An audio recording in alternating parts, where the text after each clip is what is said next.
The Armenian massacres, the Holocaust, 1990s Rwanda, the Syrian refugee crisis.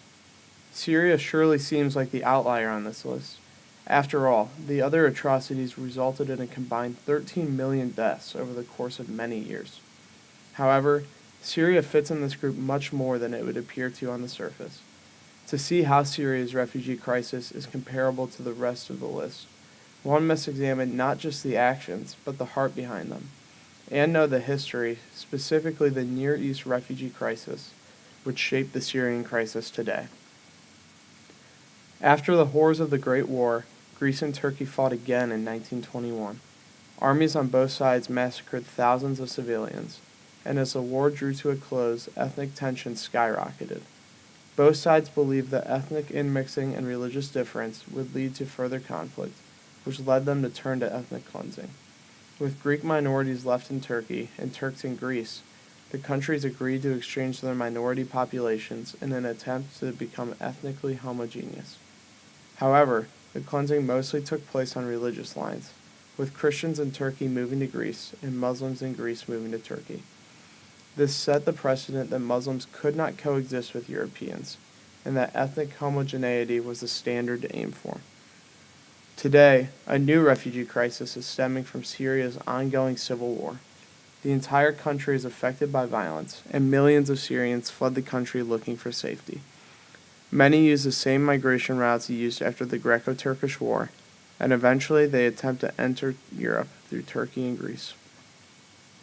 Today's Syrian refugee crisis is shockingly similar to the crisis that followed the Greco-Turkish War in the early 1920s. Both crises involve displaced people entering and moving throughout Turkey and Greece, and these refugees face many of the same problems. The forced migration and ethnic cleansing following the Greco-Turkish War were largely a result of ethnic and religious difference and the misconception that conflict arose because of difference. Syrian refugees face many challenges because of these same beliefs. Many European nations today are closing their borders to refugees in fear of the Muslim rape of Europe. Today's Europe is not participating in ethnic cleansing. They are simply trying to uphold the cleansing that took place in the 1920s. Change must occur in the countries refusing to admit refugees, and those accepting them but with cultural intolerance. These societies must become accepting not only of refugees physically, but also of their customs and cultures.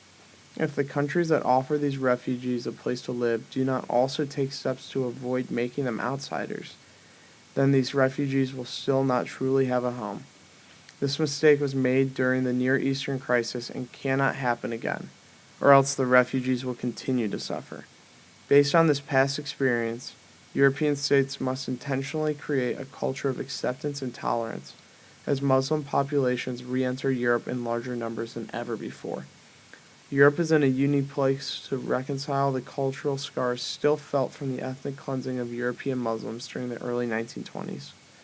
But until European society embraces the Syrian refugees with open arms, we can expect the current crisis to play out almost identically to the Near Eastern crisis of the early 20th century.